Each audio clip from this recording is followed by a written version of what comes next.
Hi guys, this is your medical esthetician Len at ito po ang warts ng ating pasyente sa inframammary fold at ito naman po ang kanyang warts sa leeg. So, bawat pasyente po, iba-iba po yung cases kung anong klase ng warts ang meron sa kanilang mga katawan.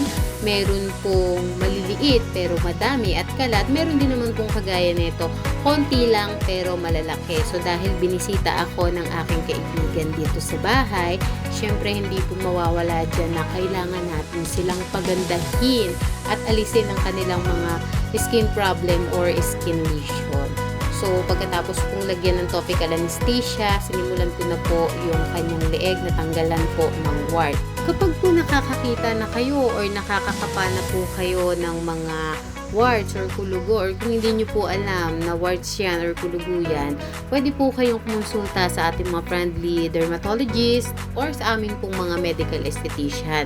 So, kapag ganyan po, inaalis po yan para po hindi na po kayo nagkakaroon ng pagkakahawaan sa loob ng pamilya, sa mga mag-partner or parents at the same time po doon sa inyong mga anak. Kasi skin to skin contact po ang isa sa mga cause or dahilan kung bakit po nahahawa po tayo ng warts. At yan, nakikita po ninyo, sinusunog ko na po ang kulugo at sinigurado ko na wala nang matitira kasi nakakita din po ako ng mga kulugo na patubo pa lang, kaya po sinunog ko na din, tinanggal ko na din para hindi na po lalaki ng kagaya po ng mga una ninyong nakita. Ayan pong tinatanggal ko na yan, pasimula pa lang po yan, kaya talagang sabi ko simutin na natin.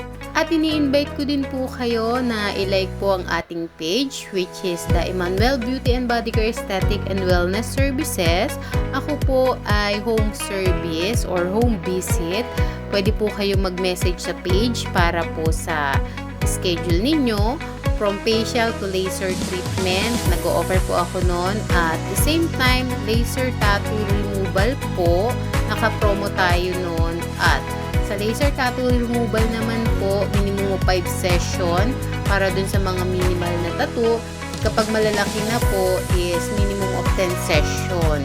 At naka-promo pa din po ang ating warts removal treatment. Full body po. Kung saang area ang meron po kayong warts, pwede po natin yan tanggalin. At ganun din po, may mga pagkakataon po na kagaya po nito, libre po kasi kasama po yan or pinapasok ko po yan sa Code Amazing Grace, which is our ministry. Kaya po mag-message na kayo sa page and all glory belongs to God alone. God bless everyone!